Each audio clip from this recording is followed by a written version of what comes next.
des près-d'une-heure avec les chefs d'État. Est-ce que pouvez-vous nous dire Nous venons d'être reçus par le président de la République. Considérant la situation qui prévaut dans notre pays, considérant également que notre pays vient d'une crise profonde où les crimes contre l'humanité, les crimes de guerre ont été commis, et en plus de ça, c'est un conflit qui a été parmi les conflits les plus meurtriers après la Seconde Guerre mondiale.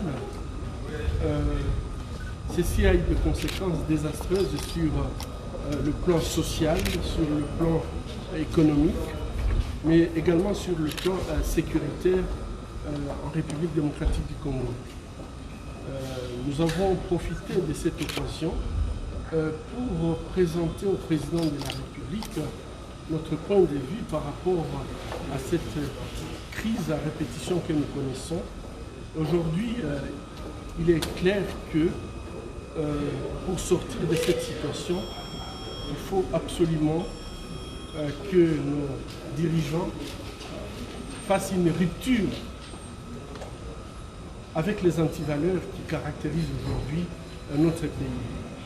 La rupture avec des pratiques de corruption, la rupture avec un système de gouvernance qui a conduit notre pays dans ces chaos, et surtout la rupture avec toutes les personnes qui ont commis des crimes, des violations graves des droits humains, des crimes de sang, mais également des crimes économiques.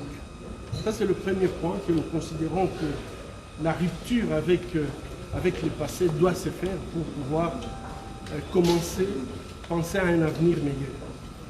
Le deuxième point découle du premier. Les crimes ne peuvent pas rester impunis, puisqu'en fait, finalement, les criminels continuent à insécuriser l'Est de notre pays, et donc ainsi insécurisent toute la République. Donc il faut une lutte contre l'impunité. Et cette lutte contre l'impunité passera absolument par la mise en œuvre des recommandations du rapport Mapping. Et ici, je vais préciser, nous parlons du rapport Mapping, mais il y a nécessité de faire une deuxième cartographie qui va permettre en fait de cartographier tous les crimes qui ont été commis depuis 2003 à ces jours, puisque ces crimes continuent.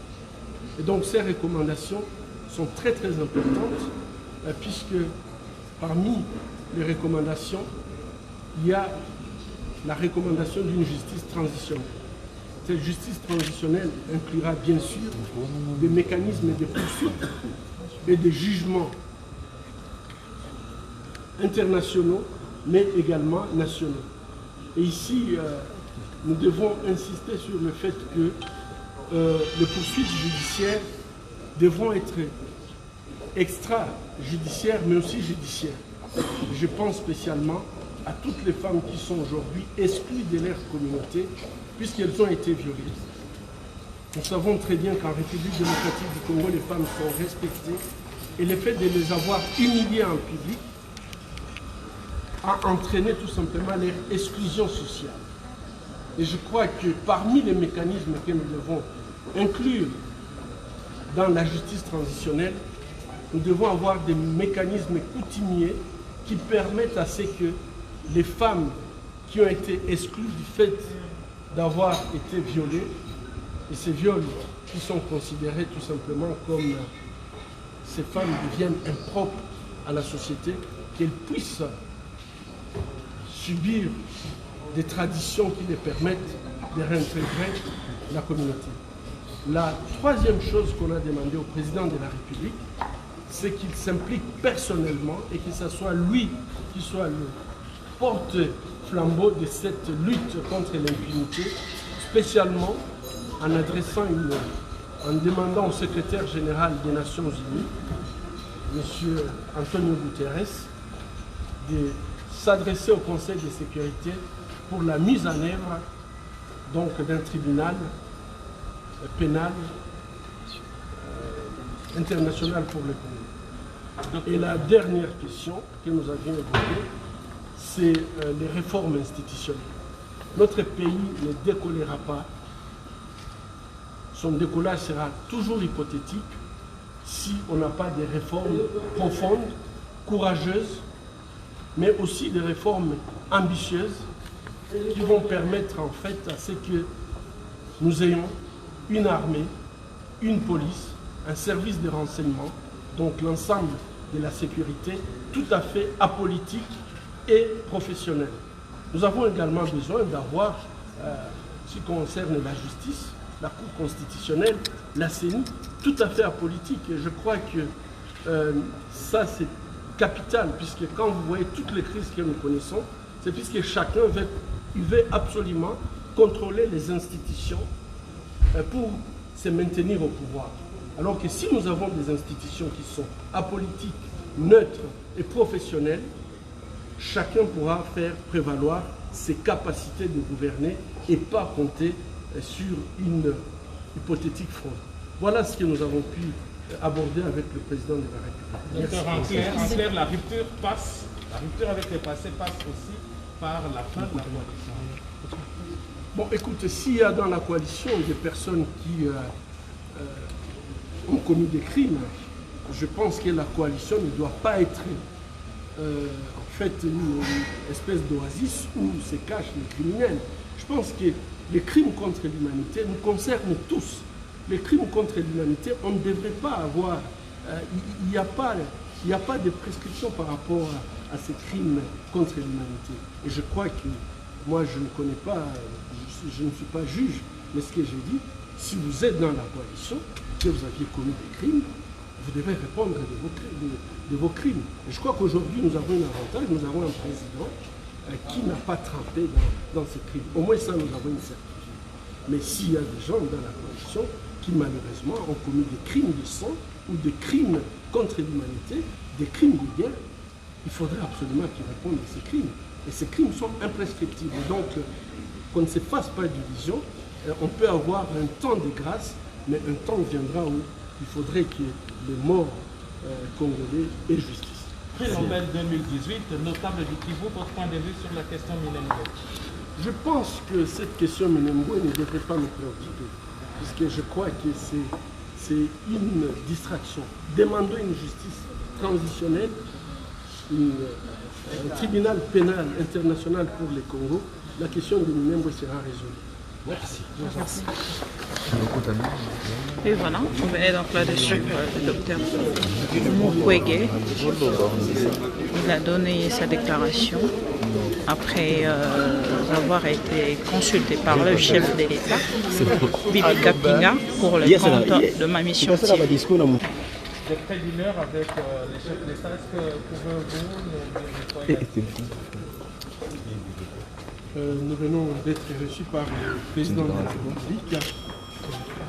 Considérant la situation qui prévaut dans notre pays, considérant également que notre pays vient d'une crise profonde où les crimes contre l'humanité, les crimes de guerre ont été commis, et en plus de ça, c'est un conflit qui a été parmi les conflits les plus meurtriers après la Seconde Guerre mondiale.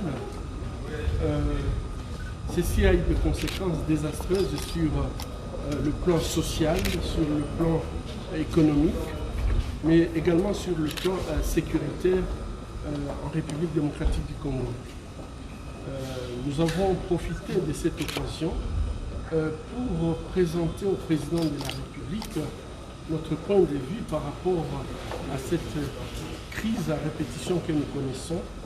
Aujourd'hui, il est clair que pour sortir de cette situation, il faut absolument que nos dirigeants fassent une rupture avec les antivaleurs qui caractérisent aujourd'hui notre pays.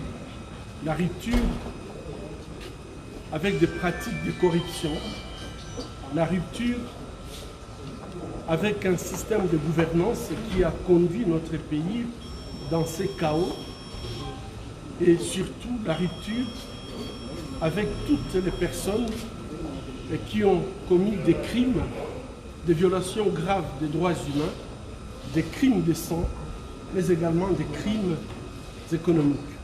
Ça, c'est le premier point que nous considérons que la rupture avec le passé doit se faire pour pouvoir commencer à penser à un avenir meilleur.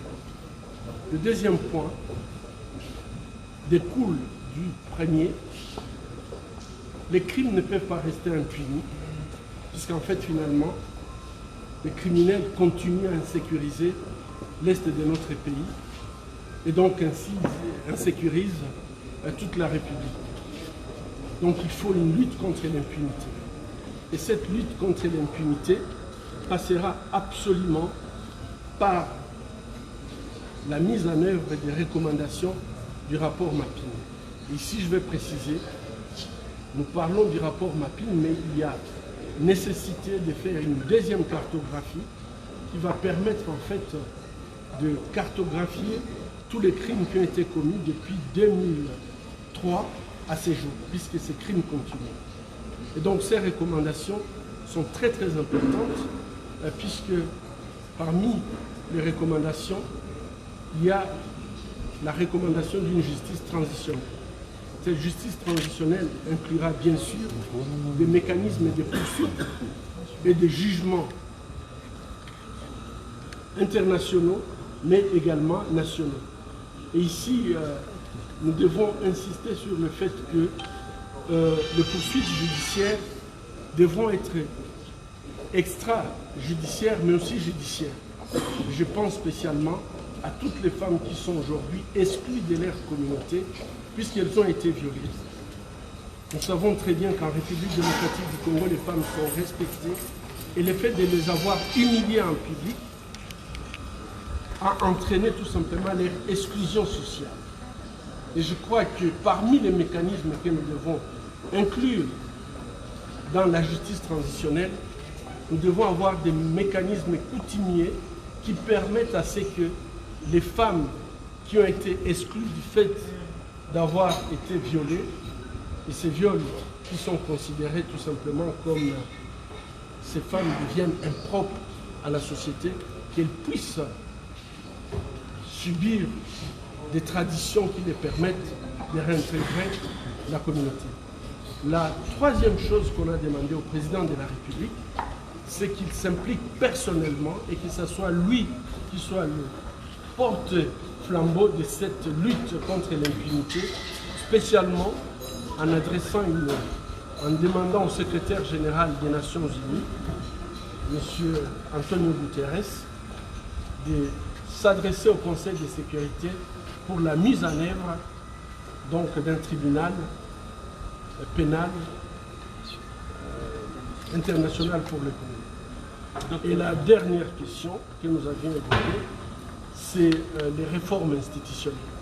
Notre pays ne décollera pas, son décollage sera toujours hypothétique si on n'a pas des réformes profondes, courageuses, mais aussi des réformes ambitieuses qui vont permettre en fait à ce que nous ayons une armée, une police, un service de renseignement, donc l'ensemble de la sécurité, tout à fait apolitique et professionnel. Nous avons également besoin d'avoir, ce qui concerne la justice, la Cour constitutionnelle, la CENI, tout à fait apolitique. Et je crois que ça, c'est capital, puisque quand vous voyez toutes les crises que nous connaissons, c'est puisque chacun veut absolument contrôler les institutions pour se maintenir au pouvoir. Alors que si nous avons des institutions qui sont apolitiques, neutres et professionnelles, chacun pourra faire prévaloir ses capacités de gouverner et pas compter sur une hypothétique fraude. Voilà ce que nous avons pu aborder avec le président de la République. En clair, la rupture avec le passé passe aussi par la fin de la coalition. Bon, écoute, s'il y a dans la coalition des personnes qui ont commis des crimes, je pense que la coalition ne doit pas être en fait une espèce d'oasis où se cachent les criminels. Je pense que les crimes contre l'humanité nous concernent tous. Les crimes contre l'humanité, on ne devrait pas avoir, il n'y a pas de prescription par rapport à ces crimes contre l'humanité. Et je crois que, moi je ne connais pas, je ne suis pas juge, mais ce que j'ai dit, si vous êtes dans la coalition, que vous aviez commis des crimes, vous devez répondre de vos crimes. Et je crois qu'aujourd'hui, nous avons un avantage, nous avons un président qui n'a pas trempé dans ces crimes. Au moins ça, nous avons une certitude. Mais s'il y a des gens dans la coalition qui malheureusement ont commis des crimes de sang ou des crimes contre l'humanité, des crimes de guerre, il faudrait absolument qu'ils répondent à ces crimes. Et ces crimes sont imprescriptibles. Donc, qu'on ne se fasse pas division, on peut avoir un temps de grâce, mais un temps viendra où il faudrait que les morts congolais aient justice. Prix Nobel 2018, notable du Kivu, votre point de vue sur la question Minembwe? Je pense que cette question Minembwe ne devrait pas me préoccuper, puisque je crois que c'est une distraction. Demandons une justice transitionnelle, un tribunal pénal international pour les Congos, la question de Minembwe sera résolue. Merci. Merci. Et voilà, on venait donc là-dessus, le docteur Mukwege. Il a donné sa déclaration après avoir été consulté par le chef de l'État, Bibi Kapinga, pour le compte de ma mission.